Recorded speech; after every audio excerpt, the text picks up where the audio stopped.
Daf Yomi, Tractate Bava Metzia, page 84a, top of the page.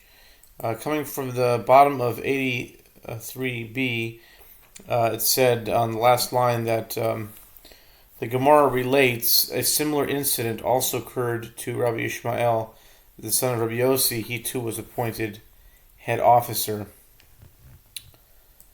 Top of 84a, Ki High Maseliade, etc.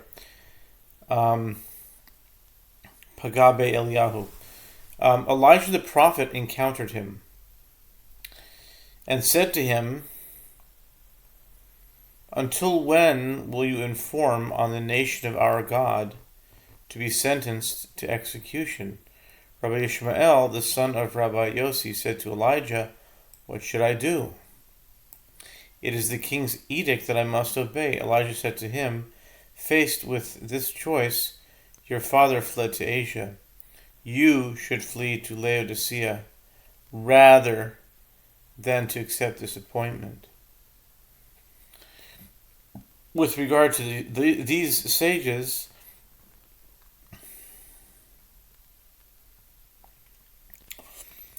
the Gemara adds, when Rabbi Ishmael, the son of Rabbi Yossi, and Rabbi Elazar, the son of Rabbi Shimon,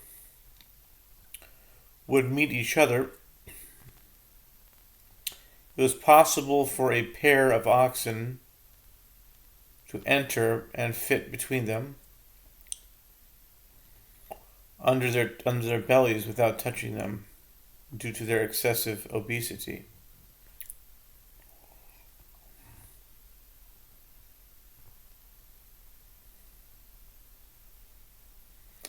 With regard to these sages, the Gemara adds, when Rabbi Ishmael, the son of Yossi, and Rabbi Elazar, the son of Rabbi Shimon, would meet each other, it was possible for a pair of oxen to enter and fit between them under their bellies. Obviously, that's an exaggeration, but it's an interesting imagery. Okay. A certain Roman noblewoman, a matronita, a matronisa, once said to them, "Your children are not really your own, as due to your obesity it is impossible that you engage in intercourse with your wives." They said to her, "Theirs," in other words, our wives' bellies, "are larger than ours." She said to them, "All the more so you could not have had intercourse." There are those who say that this is what they said to her. "For as the man is, so is his strength." Judges 8:21. Our sexual organs are proportionate to our bellies. There are those who say that this is what they said to her. Love compresses the flesh. Ahava docheget et habasar. Okay. The Gemara asks, and why did they respond to her audacious and foolish question?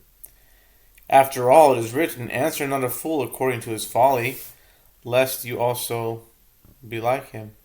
Proverbs 26:4.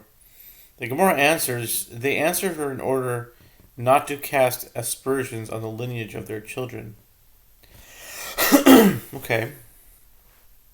The Gemara continues discussing the bodies of these sages. Rabbi Yochanan said, the organ of Rabbi Ishmael,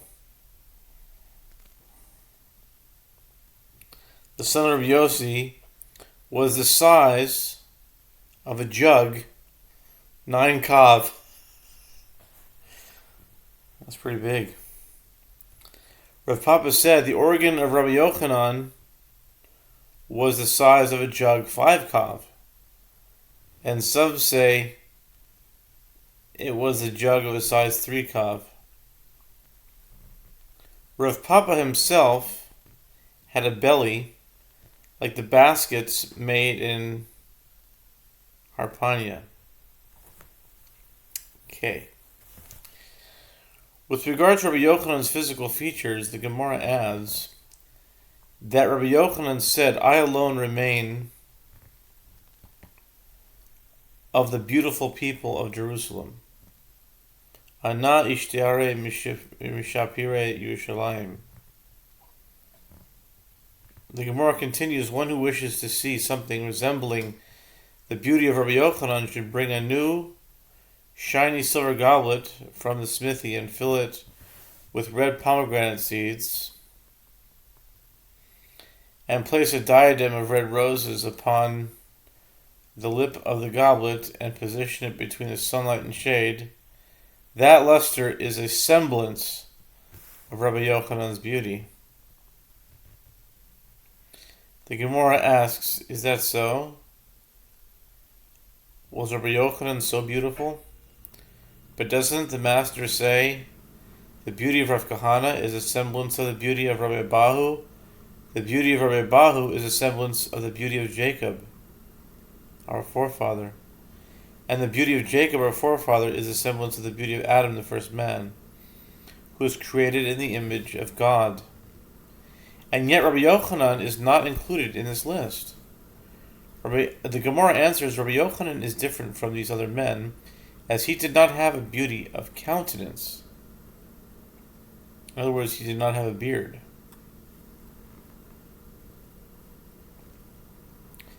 The Gemara continues to discuss Rabbi Yochanan's beauty. Rabbi Yochanan would go and sit by the entrance to the ritual bath.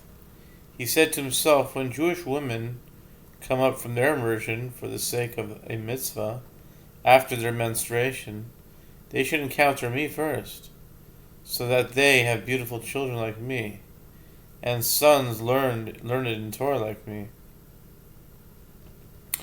This is based on the idea that the image upon which a woman meditates during intercourse affects the child she conceives. The rabbi said to Rabbi Yochanan, isn't the Master worried about being harmed by the evil eye by displaying yourself in this manner? Rabbi Yochanan said to them, I come from the offspring of Joseph, over whom the evil eye does not have dominion. As it is written, Joseph is a fruitful vine by a fountain. Genesis 49:22.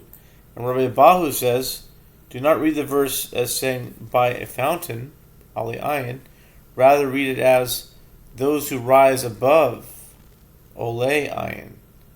Joseph's descendants are not susceptible to the influence of the evil eye.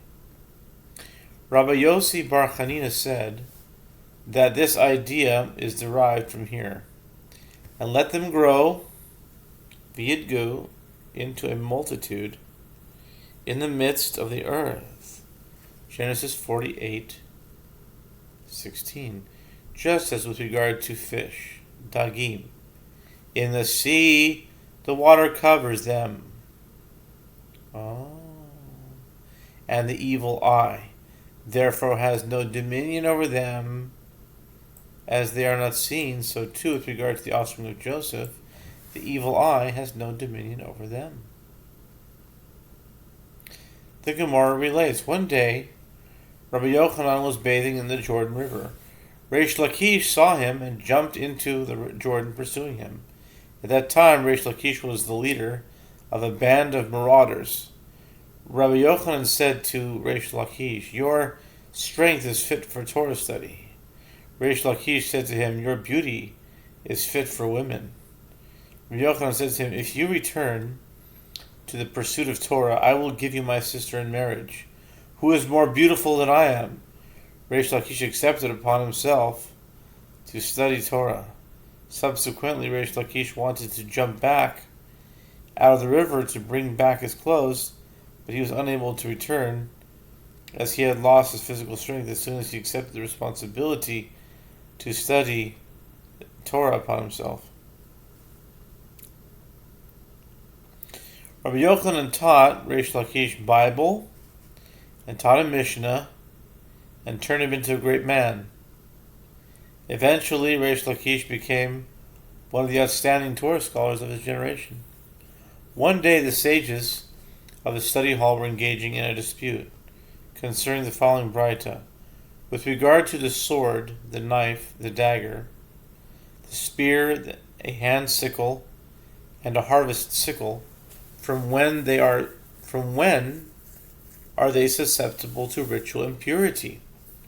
The Braita answers, it is from the time of the completion of their manufacture, which is the halacha with regard to metal vessels in general. These sages inquired, and when is the completion of their manufacture? Rabbi Yochanan says it is from when one fires these items in the furnace. Reish Lakish said it is from when one scours them in water after they have been fired in the furnace. Rabbi Yochanan said to Reish Lakish, a bandit knows about his banditry. In other words, you are an expert in weaponry because you were a bandit in your youth. Or Reish Lakish says to Rabbi Yochanan, what benefit did you provide me by bringing me close to Torah? There among the bandits, they called me leader of the bandits. And here, too, they called me leader of the bandits. Rabbi Yochanan said to him, I provided benefit to you as I brought you close to God, under the wings of the divine presence. As a result of the quarrel, Rabbi Yochanan was offended, which in turn affected Reish Lakish, who fell ill. Rabbi Yochanan's sister, who was Reish Lakish's wife, came crying to Rabbi Yochanan, begging that he pray for Reish Lakish's recovery. She said to him, do this for the sake of my children, so that they should have a father. Rabbi Yochanan said to her the verse, leave your fatherless children, I will rear them. Jeremiah 49:11.